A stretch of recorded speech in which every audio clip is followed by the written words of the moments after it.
शेष बाकी ना रहे। शास्त्रों में कहा है नाना देवत पूजनम, नाना शास्त्र पठन लोग के नाना देवत पूजनम आत्म ज्ञान बिना हे पार्थ सर्व कर्म निष्कम। इनकी उस आत्मा के ज्ञान के बगैर बेकार हैं। तो जो आत्मा का ज्ञान साहब जी आपको समझाएंगे वो किसी पार की संत के पास मिलेगा, किसी मिलेगा। कबीर साहब ने एक है, हम तो पूर्व या पूर्व देश का मारी हेली, मारी और म्हारी बोली तो हुए लखे जो धुर पूर्व का होए। तो ऋषि मुनि साधु तीर्थदेव आदि सब 5 शब्द में अटके और मुद्रा साध रहे घट भीतर, फिर औंधे मोह लटके। बड़े बड़े संत महात्मा ऋषि मुनि साधु ब्रह्मचारी और भेद बिना सब फिर नाड़ी। तो आपके बीच में वो दिव्य ज्ञान खुलने वाला है जिसकी राह में आप सतयुग त्रेता द्वापर और कलयुग में आन खड़े हो और उसका इंतजार कर रहे हो, वही ज्ञान आज खुलने वाला है। तो अब स्वागत कार्यक्रम होगा। रमेश जी, गीता बहन, सुरेश जी, जो भी कमेटी के सदस्य हैं वो महाराज जी का पगड़ी पहनाकर स्वागत करेंगे। आप सभी तालियों के साथ अपने गुरुदेव का स्वागत करेंगे। बोले बंदी ठाट कबीर साहेब की, सतगुरु नितिन साहेब की।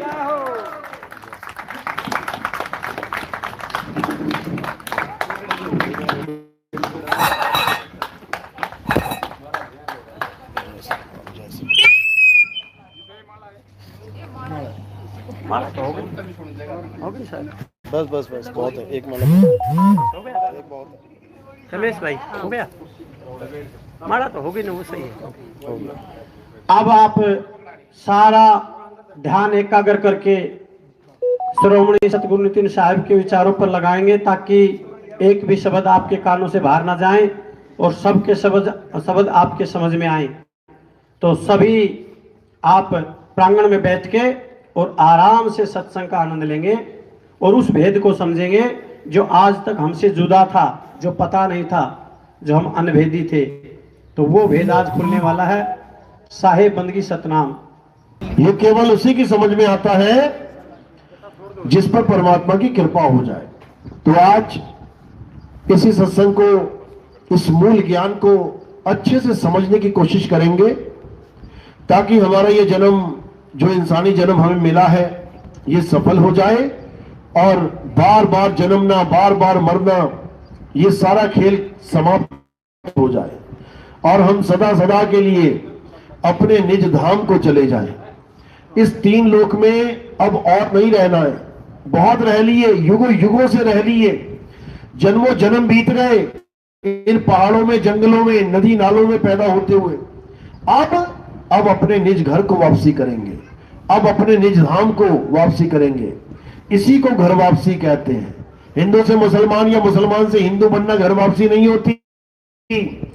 घर वापसी होती है जब हम इस काल के लोक को, इस मृत्यु लोक को, इस 3 लोक को छोड़ के सदा सदा के लिए परमात्मा के उस चौथे लोक में चले जाएं। तो आज उस चौथे लोक का भेद भी समझाया जाएगा और इस काल के लोक से कैसे बचना है, कैसे निकलना है, यह भी समझाया जाएगा। तो आज बहुत ही विवेक के द्वारा इस सत्संग को सुनना है और पूरा चिंतन मनन करना है।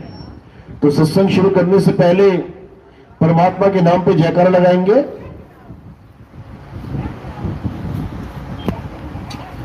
बोलिए परमपिता परमात्मा की, सतगुरु बंदी छोड़ कबीर साहेबों की, सतगुरु मदनपति साहेबों की, दीवान जोहारपति साहेबों की, सतगुरु राम सेवक साहेबों की, सतगुरु गवापति साहेबों की, सभी संतों की, सभी भक्तों की, आज के आनंद की, इस गांव नगर बस्ती की सकल हंस को बंदगी, साहेब बंदगी सतनाम।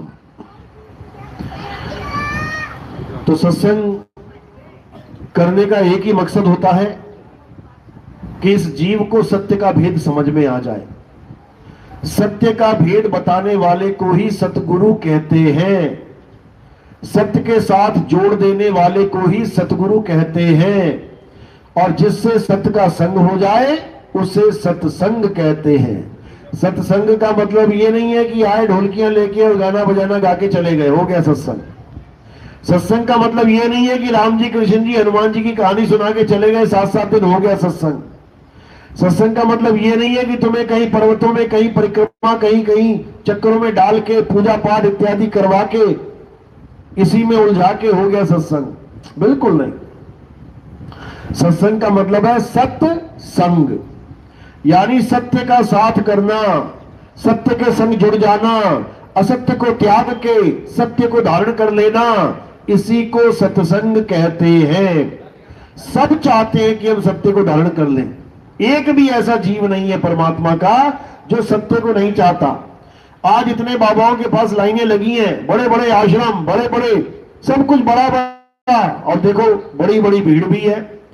अब उनको पूछो क्या लेने आए हो, कहते हैं सत्य लेने आए हैं। सत्य लेने सब आए हैं, सत्संग में जाना सब चाहते हैं, लेकिन सत्य क्या होता है यही नहीं पता, तो लेने क्या आए हो फिर?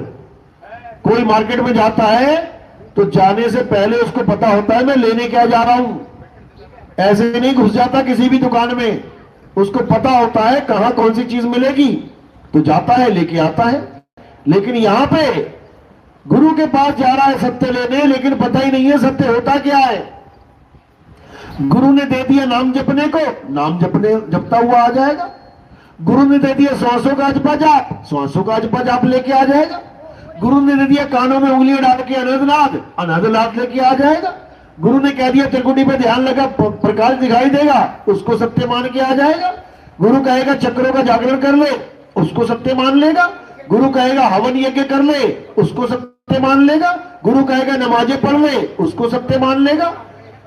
हर चीज को सत्य मान के बैठा हुआ है ये जीव, बस इसको यही नहीं समझ में आ रहा है कि सत्य है तो है क्या। और सतगुरु का क्या काम होता है? सतगुरु का काम होता है इस जीव को हर प्रकार के अज्ञान से दूर करके केवल और केवल सत्य से जोड़ दे, यह सतगुरु का काम है। इसी को समझाया गया, सोई गुरु पूरा कहावे, जो 2 अक्षर का भेद बतावे, एक छुड़ावे एक लखावे, तब प्राणी निज घर को जावे। यानी इस दुनिया में 2 प्रकार के गुरु हैं। एक कौन है? जो तुम्हें इन तंत्र मंत्र जंत्र पूजा पाठ हवन यज्ञ तीर्थ मूर्त इन सबसे जोड़ दे, इन सबसे जोड़ दे। जो भी चीज तुम्हें दुनिया में दिखाई दे रही है उससे जोड़ दे। एक तो ये गुरु हो गया, और एक गुरु जो दुनिया में कोई भी चीज दिखाई दे रही है उससे तोड़ दे, उससे तुम्हारा ध्यान हटवा दे, और किससे जोड़ दे? सत्य से जोड़ दे। अब सत्य है क्या?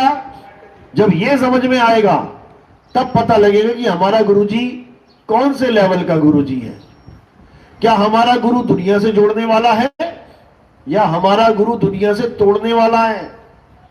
ये तब समझ में आएगा। तो इन दोनों को ही गीता में असत्य और सत्य तत्व बता के समझाया गया है। अध्याय 2 16वां श्लोक। हे अर्जुन, इस दुनिया में 2 प्रकार के तत्व हैं, एक असत्य और एक सत्य। असत्य क्या है? ये पूरा संसार असत्य है, पूरा संसार असत्य है, A to Z। इसीलिए इसको माया जगत माया कहा जाता है, इसीलिए इसको सपना कहा जाता है, झूठ कहा जाता है, इसीलिए इसको असत्य कहा जाता है। अब इस संसार के जितने भी अंग हैं वो सब भी असत्य हैं। क्या अंग है इसके?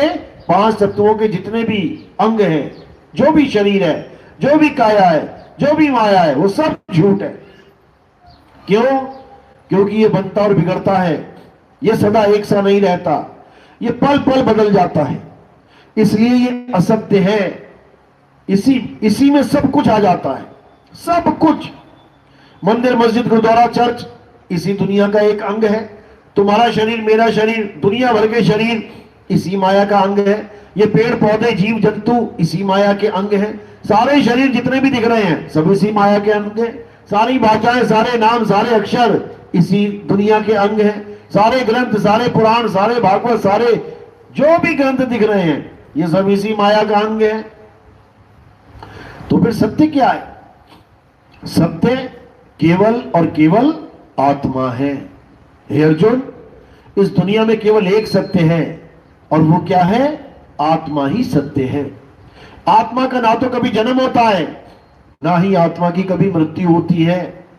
आत्मा को ना तो कोई मार सकता है, ना ही आत्मा को कोई काट सकता है। आत्मा को ना तो कोई गीला कर सकता है, ना ही आत्मा को कोई सुखा सकता है। यानी आत्मा का कोई कुछ नहीं बिगाड़ सकता, इसीलिए आत्मा सत्य है।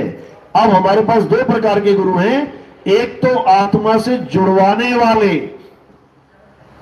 और एक आत्मा से छुड़वाने वाले। एक जो आपको आत्म तत्व का ज्ञान करवाएगा और दूसरा जो आत्मा को छोड़ के बाकी सबसे जुड़वा देगा।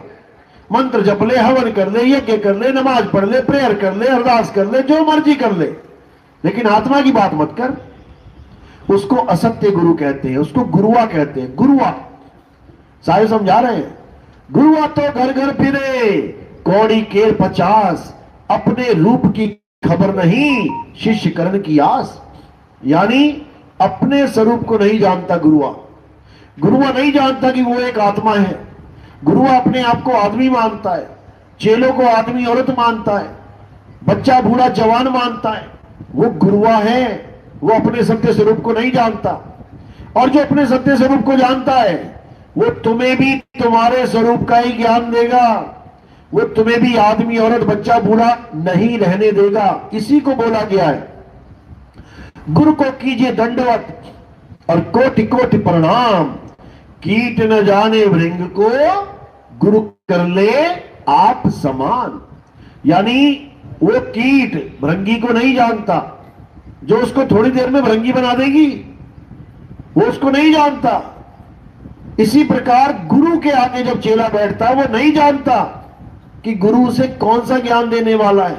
ये कोई मंत्र जंतर ज्ञान नहीं है, हिंदी पंजाबी उर्दू वाला। ये कोई पूजा पाठ का ज्ञान नहीं है, ये स्वरूप ज्ञान है। यानी चेला कभी सोच भी नहीं सकता कि आखिर गुरु उसे कौन से स्वरूप का ज्ञान देने वाला है, क्योंकि वो अपने आप को भूल चुका है। वो भूल चुका है कि वो एक आत्मा है। वो अपने आप को आदमी औरत मान के बैठ चुका है। वो अपने आप को खाल बाल गाल मान के बैठ चुका है।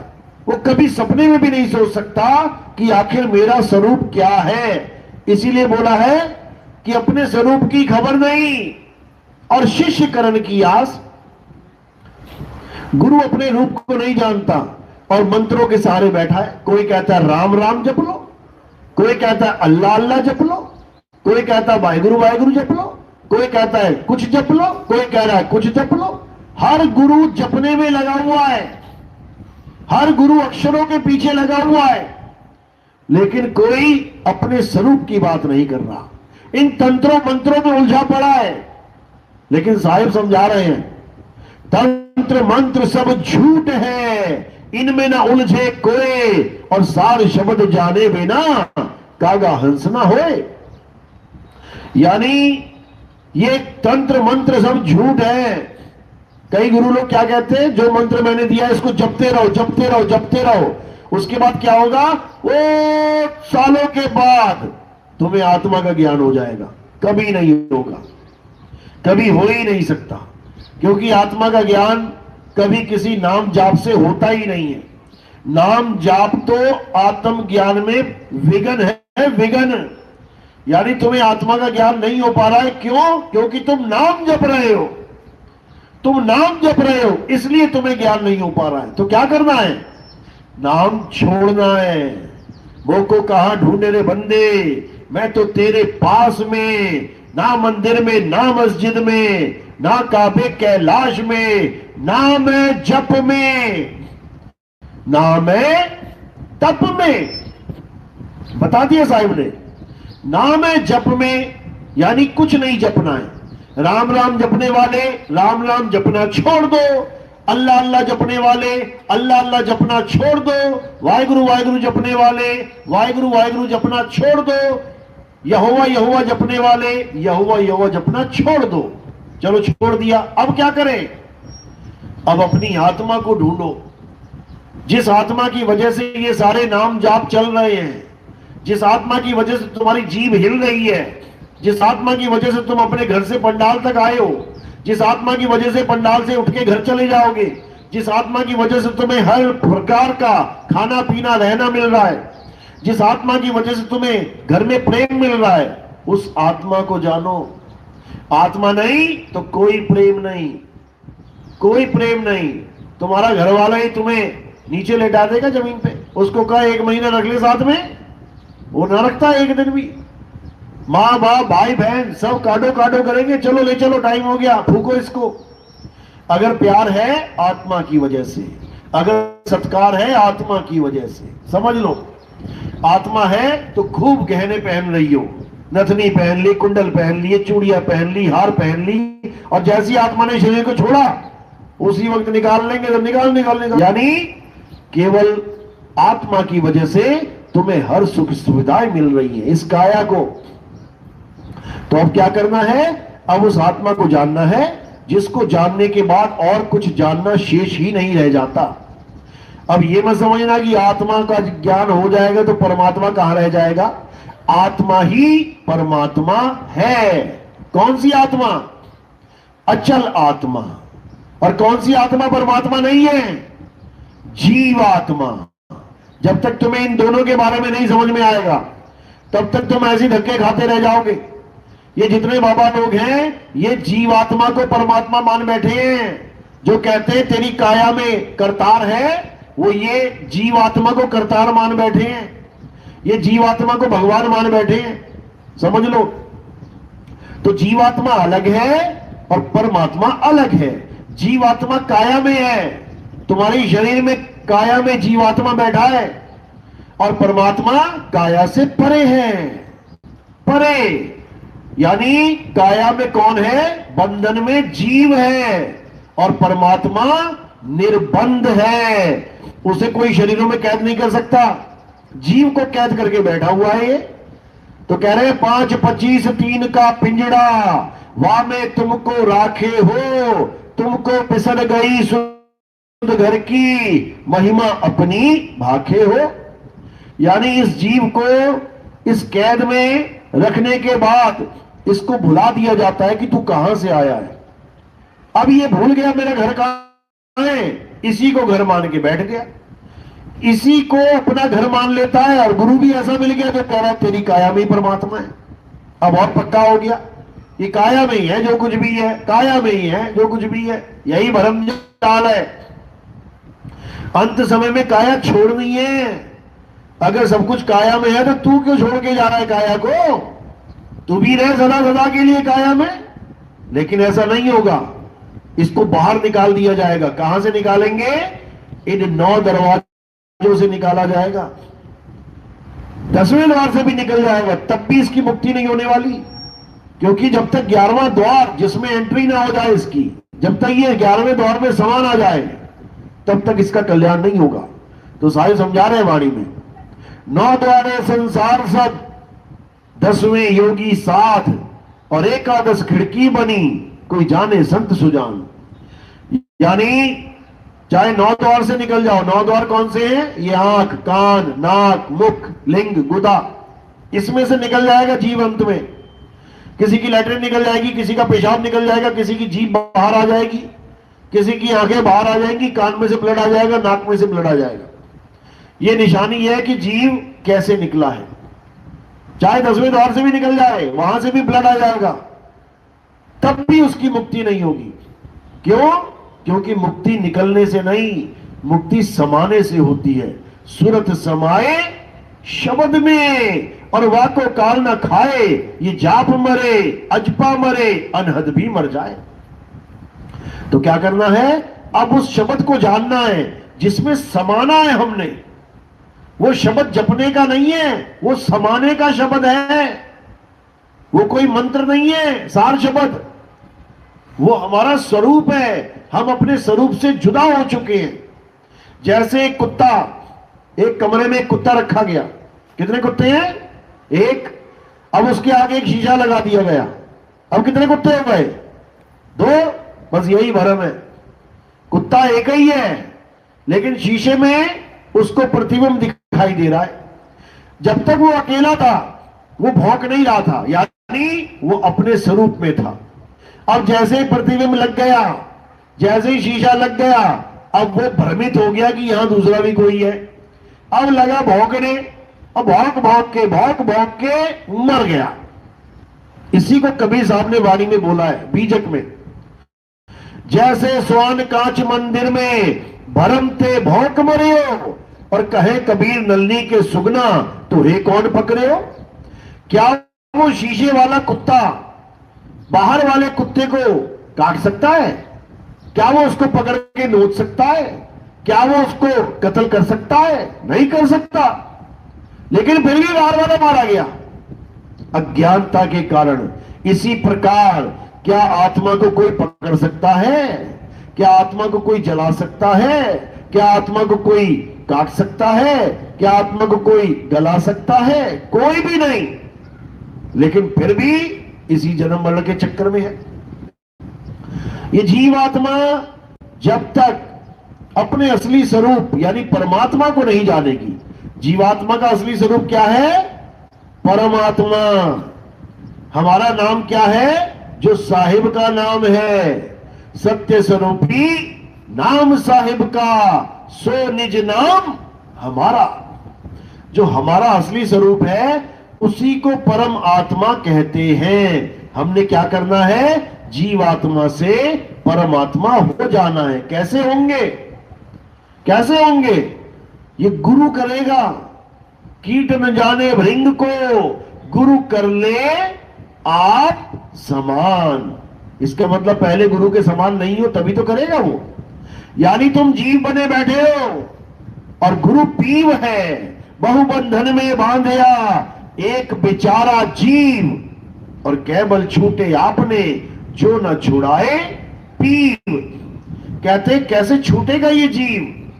जब तक पीव ना छुड़ाए। और पीव कैसे छुड़ाता है? उसका क्या तरीका है छुड़ाने का? काल भगवान से पीव कैसे छुड़ाएगा? जैसे चुंबक लोहे को छुड़ा लेती है। आप लोहा फेंक दो जमीन पे जाके चिपक जाएगा। क्यों? क्योंकि गुरुत्वाकर्षण बल है धरती के पास 9.8 मीटर सेकंड स्क्वायर। तो जब ये गुरुत्वाकर्षण बल उस लोहे को खींच रहा है तो वो बंधन में आ गया, बंध गया। किसके साथ? धरती के साथ। अब चुंबक आई, और जैसे ही चुंबक लोहे के ऊपर आई तो क्या हुआ? धरती का बल फीका पड़ गया और चुंबक उसको खींच के ले गया।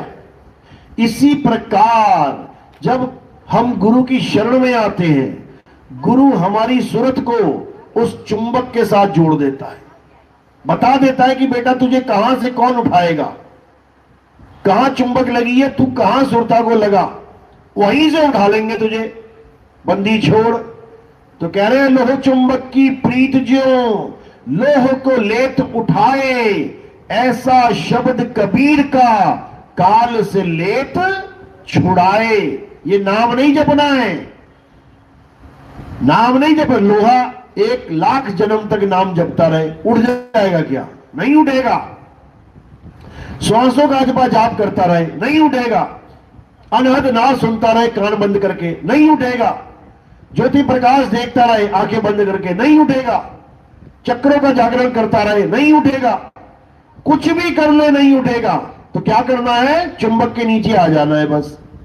जैसे ही चुंबक के नीचे आ गया तो चुंबक उसको विहंगम चाल प्रदान कर देगी। जब लोहा चुंबक के पास जाता है तो कितनी बार रुकता है रास्ते में? करके देख लेना एक बार, कितनी बार रुकेगा? एक बार भी नहीं।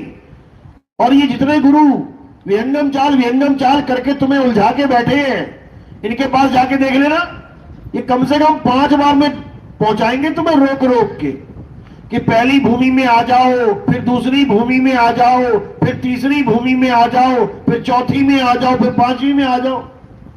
इसी भूमि को किसी ने मंडल बना दिया। पहले रूहानी मंडल में आ जाओ, फिर दूसरे में मंडल में आ जाओ, फिर तीसरे में आ जाओ। तुम्हारा बंडल बना देगा वो 2 मिनट में। वो काल भगवान ऐसा है, किसी रूहानी मंडल के चक्कर में नहीं पड़ना है, विहंगम चाल को जानना है।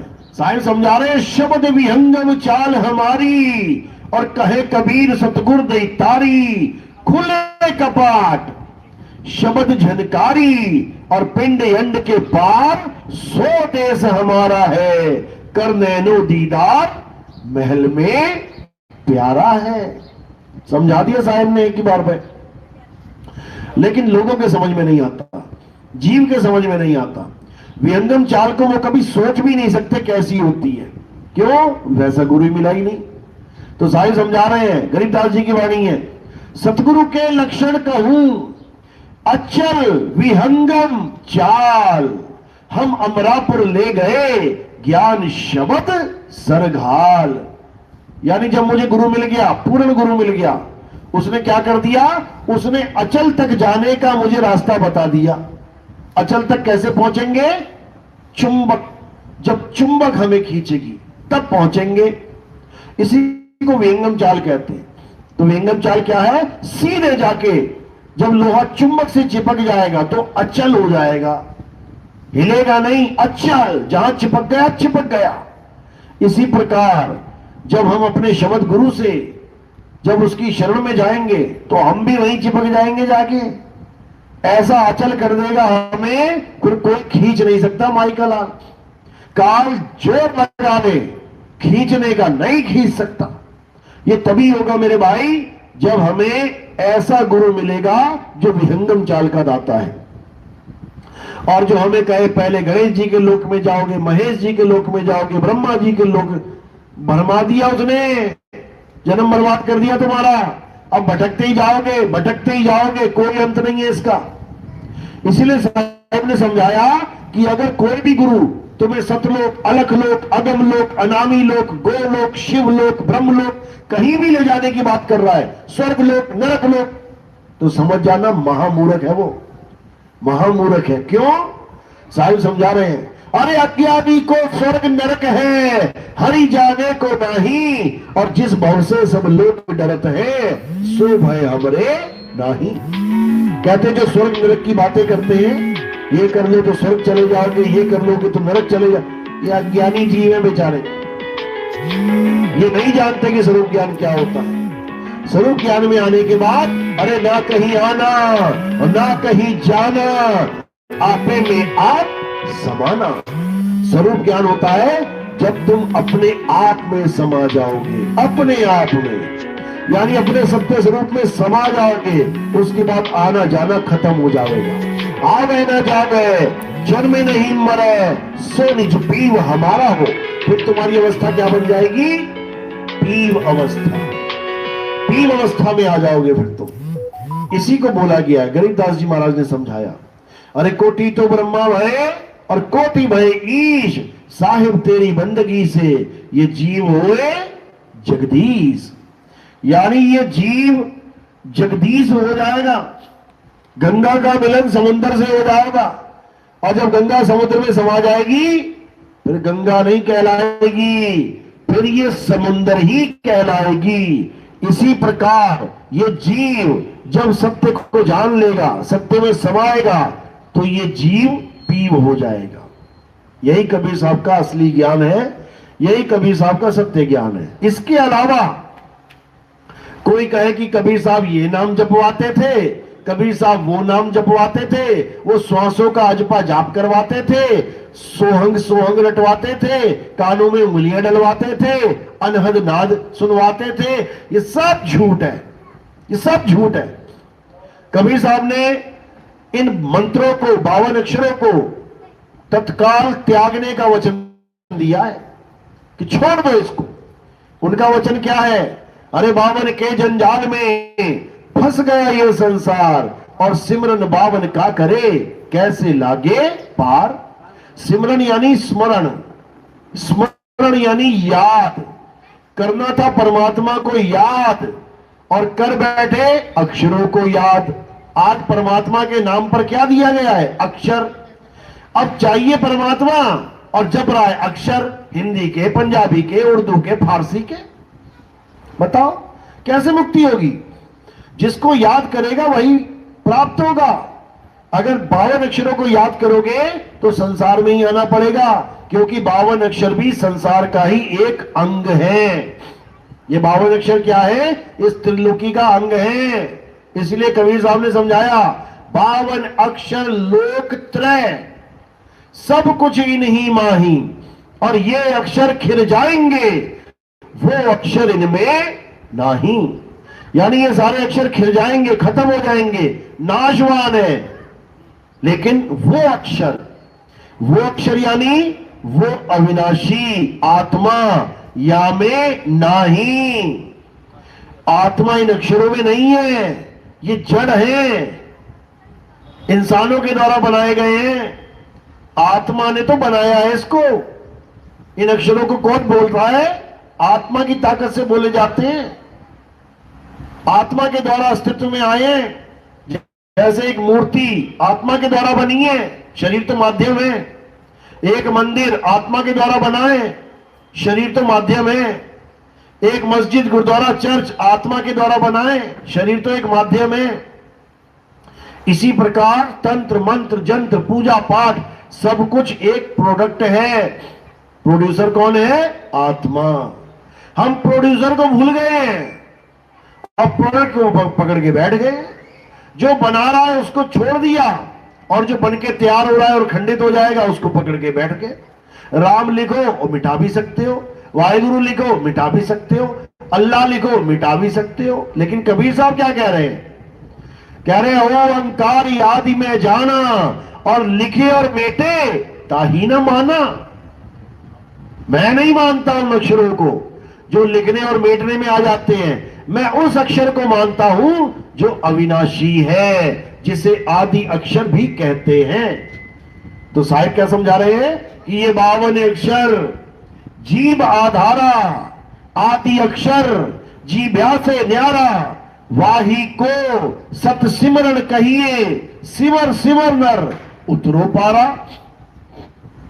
जप जप नहीं, सिमर सिमर।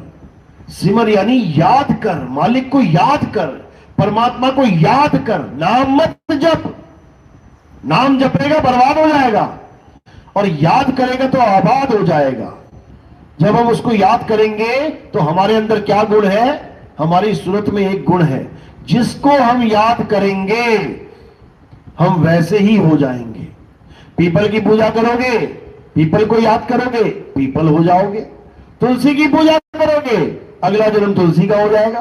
बंदरों की सेवा कर रहे हो, बंदर बन जाओगे। सांपों को दूध पिला रहे हो, सांप बन जाओगे। चूहों को लड्डू खिला रहे हो, चूहे बन जाओगे।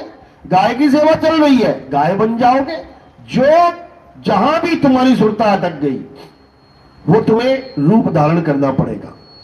एक ऋषि था जड़ भरत नाम का, खूब पूजा पाठ करता था, खूब हवन यज्ञ, खूब सब कुछ जो जो कर सकता था कर रहा था। बूढ़ा हो गया करता करता, तो उसके आश्रम में एक छोटा सा हिरण का बच्चा आ गया। हिरण का बच्चा आ गया, उसने पाल लिया, प्यारा लगा पाल लिया। अच्छा किया बुरा किया? अच्छा किया। छोटा सा बच्चा है बेचारा, कोई शेर खा जाएगा, इससे अच्छा मैं बचा के पाल लूं उसको। अब खूब घास खिलाए, खूब पानी पिलाए, प्रेम हो गया। प्रेम होना अच्छी बात है, बुरी बात है? अच्छी बात है। खूब खिलाया पिलाया, प्रेम कर रहा है मालिक के जीव से। जब भी भक्ति कर रहा है एकदम उसका ध्यान आ रहा है, वो क्या कर रहा होगा, वो कहां होगा, कुछ खाया कुछ नहीं खाया। अच्छी बात है, जीव का कल्याण सोच रहा है, जीव के बारे में अच्छी बात सोच रहा है। लेकिन एक दिन क्या हुआ, भक्ति करते करते करते करते मौत आ गई। जैसे ही मृत्यु आई पता लग गया कि मौत आ गई। अब क्या कर रहा है? अब फिर उसको याद कर रहा है, अरे मैंने उसको बांध रखा था, वो जाएगा कैसे, वो खाना कैसे खाएगा, कोई शेर आ गया तो भागेगा कैसे, अरे वो तो बंधन में है, कैसे करूं क्या करूं। इतने में सोचते सोचते सोचते प्राण त्याग दिए।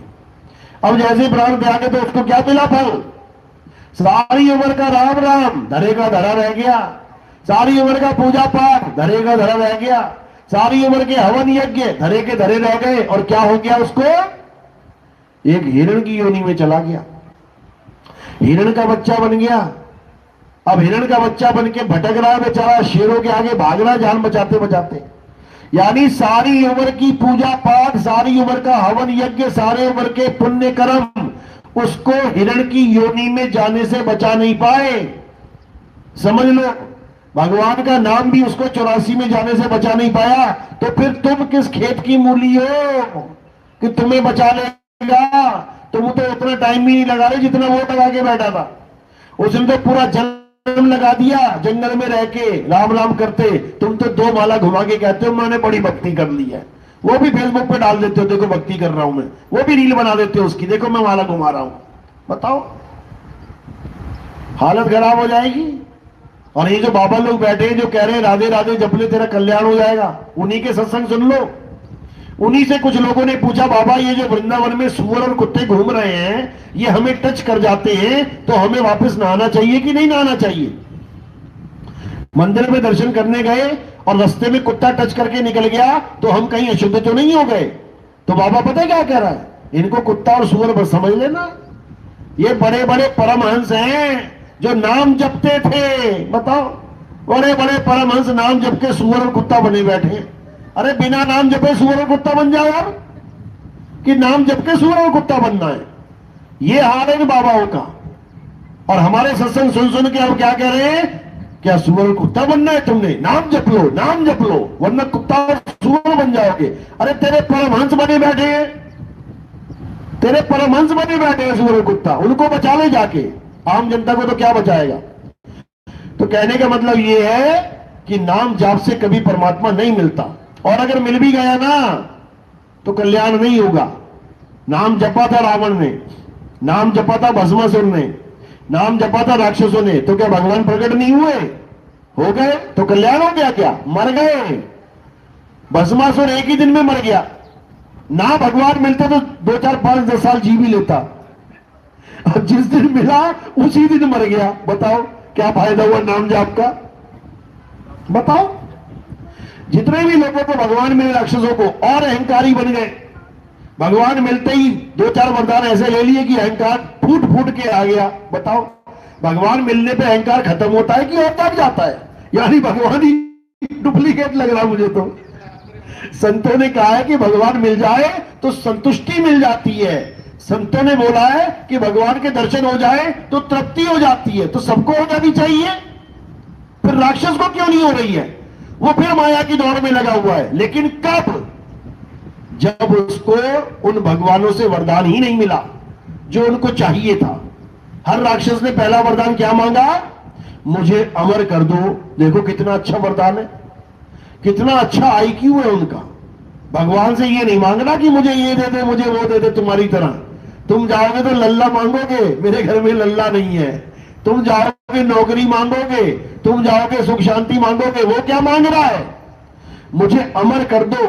मांग बिल्कुल सही चीज रहा है, लेकिन गलत जगह मांग रहा है। अब तुम चले गए डेयरी पे और तुम कह रहे हो मुझे हीरे का हार दे दो। अरे बाबू, ये हीरे की हार की दुकान थोड़ी नहीं है। यानी जिन भगवानों से तुम वरदान मांग रहे हो अमरता का, वो खुद अमर नहीं है, तुम्हें कहां से अमर करेंगे? और देख लेना पुरानी सारी वीडियोस, उसमें बोला भी जाता है कि भाई हम खुद अमर नहीं है, इस मृत्यु लोक में कोई अमर नहीं है, कुछ और वरदान मांग लो। बोला भी जाता है। तो हम जो अमरता का वरदान मांगते रहे, ये राक्षस भी मांगते रहे। किससे? उन लोगों से जो खुद अमर नहीं थे। लेकिन जो अमर है वो तुम्हें खुद अमर कर सकता है। वो कौन है? कबीर साहब समझा रहे हैं, कह रहे हैं अमर करूं, सतलोक पठाऊं और ताते बंदी छोड़ कहाऊं। कहते हम हैं अमर और तुम्हें अमर ही करने आए हैं। तुम्हें ऐसे लोक में भेजने आए हैं जहां पर मृत्यु नाम की कोई चीज ही नहीं है। तुम अमर हो जाओगे कब? जब 3 लोक से न्यारे हो जाओगे। परमात्मा हमें 3 लोक से न्यारा, एक ऐसा लोक, एक ऐसा स्थान, एक ऐसी जगह का भेद बताते हैं जहां पहुंचने के बाद हमारा जन्म मरण खत्म हो जाता है। हम अमर हो जाते हैं, हम काल के जाल से निकल जाते हैं। साहिब समझा रहे हैं, बचना चाहो काल जाल से तो चीनो शब्द हमारा, और कहे कबीर अमर कर राखूं जो निज होए हमारा। कहते हैं अमर करके रखूंगा मैं उसको जो निज होए हमारा, जो हमारा हो जाएगा। हमारा हो जाएगा मतलब ये नहीं है कि ब्रह्मा विष्णु महेश जी की तो फोटो तुमने निकाल के फेंक दी घर से और कबीर साहब की फोटो लगा ली, ब्रह्मा विष्णु महेश जी की मूर्ति हटा दी और कबीर साहब की लगा ली। ये भी चल रहा है आजकल। कबीर साहब के पुजारी सोच रहे हैं हमें ब्रह्मा विष्णु महेश की पूजा नहीं करनी है, कबीर साहब की पूजा करनी है। अरे किसी की पूजा नहीं करनी। कबीर साहब का ज्ञान किसी की पूजा करवाने का ज्ञान नहीं है। कबीर साहब का ज्ञान तुम्हें तुम्हारा ज्ञान करवाने का ज्ञान है। तुम्हें तुम्हारा ज्ञान हो जाए, तुम्हें तुम्हारा स्वरूप मिल जाए, ये ज्ञान है कबीर साहब का। इसलिए साहिब ने बोला, अरे तू सिमरन किसका करे, तू ही है आपे आप। तू खुद को जान तो सही, तू खुद को पहचान तो सही। और जब तू खुद को जानेगा पहचानेगा तो अंदर से क्या आवाज निकलेगी, तो ही मोही, मोही तो ही, अंतर कैसा, कोई अंतर नहीं है। कनक कटिक जल तरंग जैसा, सोना और सोने का आभूषण, कोई फर्क नहीं है, कोई फर्क नहीं है। बस जो फर्क है आकार का, एक आकार हो गया है और एक निराकार है, कोई फर्क नहीं है अन्यथा। जल तरंग जैसा, तरंगे गिनी जा सकती हैं, जल एक का एक है, बस इतना ही फर्क है। लेकिन तरंग भी जल से ही है, एक ही तत्व है। तो इसी को समझाते समझाते कबीर साहब इस दुनिया से चले जाते हैं, लेकिन ये जीव नहीं समझ आते हैं, ये समझ नहीं पाते। साहिब समझा रहे हैं, आदि नाम हम भाग सुनाया और मूर्ख जीव समझ नहीं पाया। यानी आदि नाम को मैंने बोल बोल के समझा दिया। आदि नाम कोई मंत्र नहीं है कि मैंने बोला और तुमने सुन लिया। आदि नाम उसकी महिमा है जो मैंने भाग के सुनाई है। आदि नाम हम भाग सुनाया, क्या महिमा सुनाई? वो अचल है, अबोल है, अडोल है, नियक्षर है, निज नाम है, सतनाम है, सार शब्द है, सार नाम है। इतना समझाया लेकिन समझ में नहीं आया, फिर अक्षरों को पकड़ के बैठ गया। इसलिए साहिब ने समझाया कि अक्षरों को त्याग और आदि अक्षर को जान। इन 52 अक्षरों को छोड़ और आदि अक्षर से खुद को जोड़। तो कह रहे हैं 52 अक्षर जोड़े आन, सके न अक्षर एक पहचान।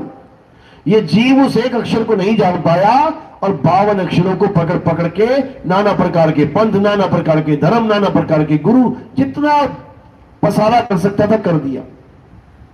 भगवान के नाम पे दुनिया भर के नाम जपवा दिए। राम नाम जपने वाले कह रहे हैं राम ही है जो कुछ भी है, राम नाम सत्य है। तो शिव नाम क्या असत्य है? तो गणेश नाम असत्य है? तो दुर्गा माता का नाम असत्य है? तो हनुमान जी का नाम असत्य है? विष्णु जी का नाम असत्य है? बोल के दिखाओ जरा। अगर केवल राम नाम सत्य है तो बाकी क्या है? सत्य तो एक होता है। इसलिए ना राम नाम सत्य है, ना अल्लाह नाम सत्य है, ना वाहिगुरु नाम सत्य है, ना गॉड नाम सत्य है। ये सब 52 अक्षर हैं और 52 अक्षर असत्य है। सत्य क्या है? एक जो ये आत्मा ही सत्य है, आत्म देव सत्य है। हिंदुओं में इसको परमात्मा बोला गया, हिंदुओं में ईश्वर बोल दिया गया, परमेश्वर बोल दिया गया। इसी सत्य को कहते हैं ईश्वर सत्य है। ईश्वर कौन है? सत्य है। ईश्वर राम, हनुमान, शिव जी नहीं है। ईश्वर सत्य है। सत्य क्या है? आत्मा है। इसी को मुसलमानों में बोला गया अल्लाह अल हक। अल्लाह कौन है? हक यानी सत्य है, सत्य ही अल्लाह है। इसी को ईसाइयों में बोला गया गॉड इज ट्रुथ। गॉड कौन है? ट्रुथ ही गॉड है, यानी सत्य ही परमात्मा है। इसी को सिखों में बोला गया सत्य श्री अकाल, यानी अकाल पुरुष कौन है? सत्य ही अकाल पुरुष है। अब ये सत्य है क्या? ये किसी को नहीं पता। सत्य का कोई लेना देना नहीं किसी से, और केवल नामों को पकड़ के बैठ गए। अगर सत्य हटा दिया जाए तो बाकी क्या बचा? ईश्वर, अल्लाह, परमेश्वर, गॉड, भगवान, नामों को पकड़ के बैठ गए और सत्य को नहीं जान पाए। अब क्या करना है? अब सत्य को जानना है, अब सत्य को पहचानना है। सत्य आत्म देव है। गुरु ग्रंथ साहब में वाणी आई है आत्म देव पूजिए गुर के सहज सुभाए। यानी अगर इस दुनिया में कुछ पूजनीय है तो वो आत्मदेव है। क्यों? क्योंकि आत्मा अजर अमर अविनाशी है। बाकी जो भी तुम्हें दिख रहे हैं ये सब नाशवान है। आत्मा को छोड़ के हर चीज नाशवान है। कृष्ण जी ने गीता में इसीलिए आत्मा आत्मा आत्मा बार बार आत्मा का जिक्र किया है। लेकिन गीता पढ़ने वाले ही नहीं समझ पा रहे हैं। वो कृष्ण जी की पूजा में लग गए और कृष्ण जी आत्मा की महिमा गाते रहे। ये भी नहीं समझ में आया। कृष्ण जी कह रहे हैं नैनम छिन्नति शस्त्राणि, शस्त्र उसको छेद नहीं सकता। और वो कृष्ण जी की पूजा करने लग गए। जिनके पैर में शस्त्र लग गया, जिनके पैर को छेद दिया गया तीर के द्वारा, उसकी पूजा करने लग गए। आत्मा को जान तक नहीं पाए।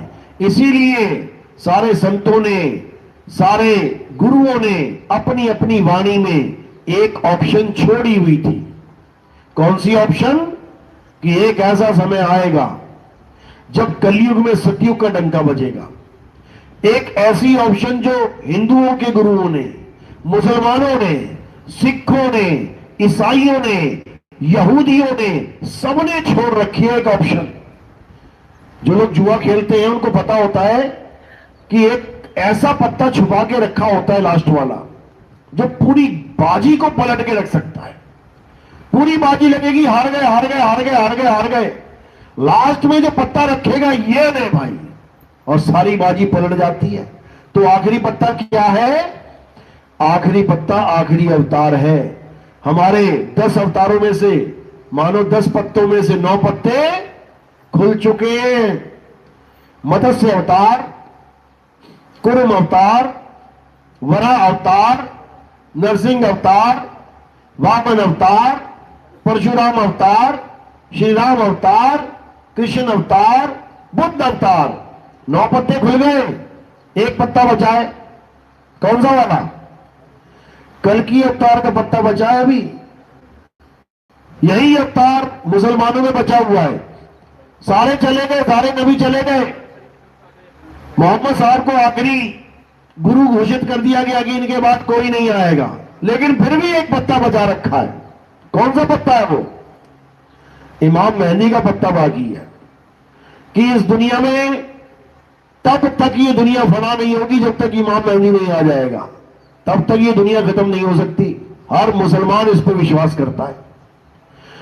सिखों में ये पत्ता बचा रखा है। कौन सा पत्ता है? कहते हैं आन 78 जान 97 होर में उपसी मर्द का चेला। यानी ये कौन उठेगा? कौन उठेगा? मर्द का चेला। मर्द का चेला क्यों बोला? क्योंकि वो मर्द की बात करेगा, वो परमात्मा की बात करेगा, वो किसी और के साथ नहीं जोड़ेगा। यही यहूदियों में पत्ता बचा हुआ है। कौन सा पत्ता है? इलियास का पत्ता। यहूदियों में एक संत हुए इलियास। वो इलियास कहते कभी मरा ही नहीं, लेकिन गुप्त हो गया। कहते वही इलियास वापस आएगा और सारी दुनिया में यहोवा का ज्ञान बांट देगा, यानी सबको यहोवा की पूजा में लगा देगा। अब कुछ लोग सोचते हैं यहोवा का मतलब है कि भाई सबको यहूदी बना देगा। बिल्कुल नहीं। यहोवा का मतलब तत्व ज्ञान है। यहोवा यानी मैं वो हूं जो मैं हूं। यानी मुझे जानना है तो मुझे तत्व के रूप में जान मैं क्या हूं। मैं वो नहीं हूं जो तू मान बैठा है। तेरी मानने ना मानने से मुझे कोई फर्क नहीं पड़ता।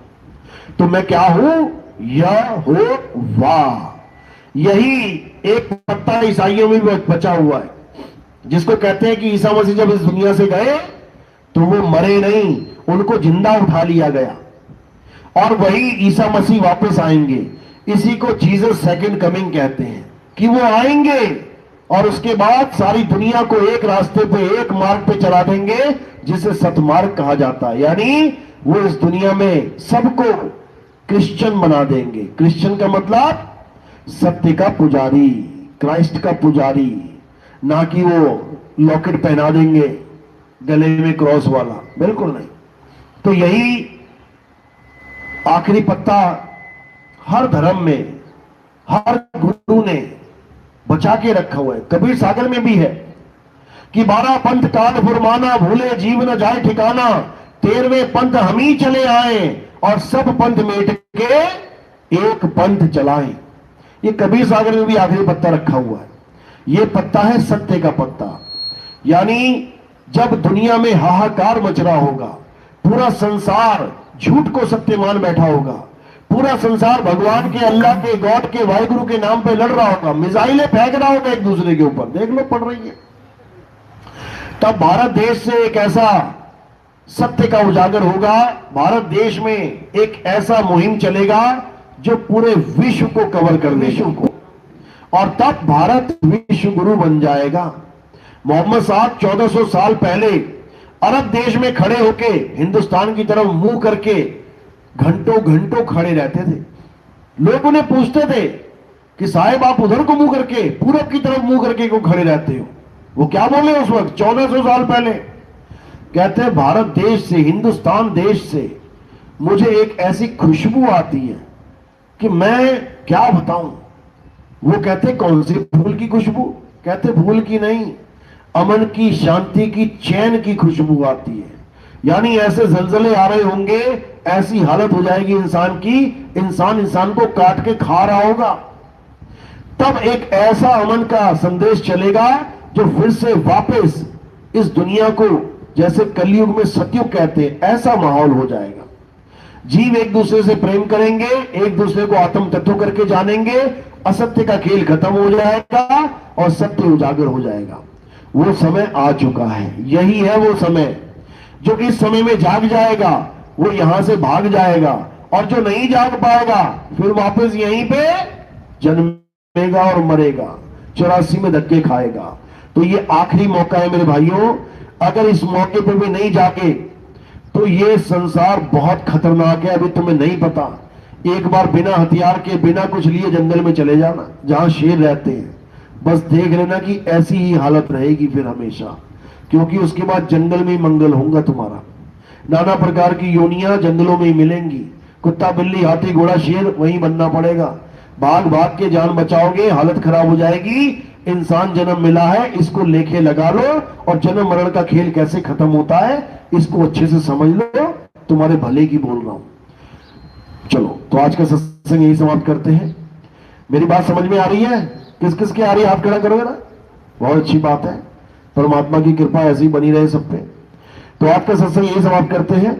बोलिए परमपिता परमात्मा की, सदगुरु बंदी छोड़ कबीर साहिब की, सभी संतों की, सभी भक्तों की, आज के आनंद की, सकल हंस को बंदगी, साहिब बंदगी सतना। अब आरती का समय है।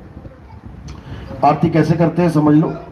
हमारे यहां कोई आरती किसी फोटो, कैलेंडर या किसी जड़ वस्तु की नहीं होती है। हमारे यहां आरती होती है आत्मदेव की, हमारे यहां आरती होती है आत्मा की। हमारे यहां संतों को, गुरुओं को आत्मदेव ही माना जाता है। संत हमारी आत्मा, हम संतन के जीव, और संतन हम में रम रहे, जीव माखन में घी। हमारे यहां कैसे होती है आरती? थोड़ा सा फूल उठाने हैं और कहां रखने हैं? मेरे सिर के ऊपर। सर के ऊपर क्यों रख देते हैं? क्योंकि पैर के अंगूठे से लेके सिर की चोटी तक ये क्या है? नाशवान शरीर। और हमने आरती किसकी करनी है? अविनाशी आत्मा की। तो जब हम शरीर से परे इन फूलों को रख देते हैं तो ये आत्मदेव के चरणों में समर्पित हो जाते हैं। तो ऐसे ही आरती करनी है, और फूल रखने के बाद थाली को केवल हाथ लगा के नमस्कार कर लेना है। घुमाने की जरूरत नहीं है, लोग ज्यादा है, टाइम ज्यादा लग जाएगा। और कोई प्रचार प्रसार में योगदान करना चाहेगा तो केवल चरणों में रखना है, हाथ में या गोदी में नहीं रखना, थाली में नहीं रखना है। ये प्रचार प्रसार के लिए जो सेवा है, इससे हम क्या करते हैं? इससे हम टीवी चैनल्स में प्रोग्राम देते हैं। आप सुबह सुबह उठ के 6:30-7 बजे बैठ जाएंगे। कौन से चैनल के आगे? साधना टीवी और ईश्वर टीवी। आप टीवी में देखेंगे तो आपको कई प्रकार के बाबा जी मिलेंगे। कोई कुछ बता रहा होगा, कोई कुछ बता रहा होगा, कोई कुछ कह रहा है, कोई कुछ कह रहा है, कोई कह रहा है ये नाम जप ले, कोई कह रहा है वो नाम जप ले, कोई कह रहा है इससे मुक्ति नहीं होगी, क्या कह रहा है उससे मुक्ति नहीं होगी। सारे नाम जपवाने में लगे होंगे, 4-4 घंटा नाम जपो कर रहे होंगे। इतने में मैं आ जाऊंगा बीच में, और मैं क्या करूंगा कि नाम छोड़ो, नाम छोड़ो, नाम छोड़ो। बाबा 2 घंटा बोल के गया कि नाम जपो, और मैं 2 मिनट के लिए आऊंगा और कहूंगा नाम छोड़ो। जो मालिक का विवेकी हंस होगा वो एकदम समझ जाएगा कि बात कुछ है, कहीं ना कहीं कुछ ना कुछ गड़बड़ है। तो मैंने नीचे अपना नंबर दे रखा है, कोई अमेरिका से, कनाडा से, जर्मनी से, जापान से, पता नहीं कहां कहां से फोन आते हैं लोगों के, जो टीवी में हमें देखते हैं। तो आपकी सेवा हम कहां लगाते हैं? हम टीवी में प्रचार प्रसार के लिए लगाते हैं। हमने कोई आश्रम नहीं बनाया। कई लोग पूछ रहे थे, बाबा जी आपका आश्रम कौन सा है? हमारा कोई आश्रम नहीं है और ना ही हमारा कोई आश्रम बनेगा। हम तो नदी की तरह चलते रहते हैं, सारे जिले कवर कर लेंगे, चिंता मत करो। तो इसीलिए हमने जनता की सेवा जो जनता देती है, हमने उसको कभी इन ईंट पत्थरों में नहीं लगाया। हमने कहां लगाया है? प्रचार प्रसार में लगाया है, ताकि मालिक के जीव जागे और इस 3 लोक से भागे। चलो, तो आज का सत्संग यही समाप्त करते हैं। बोलिए परमपिता परमात्मा की सदा ही जय हो। साहिब बंदगी, सतनाम, जय बंदी छोड़ की जय।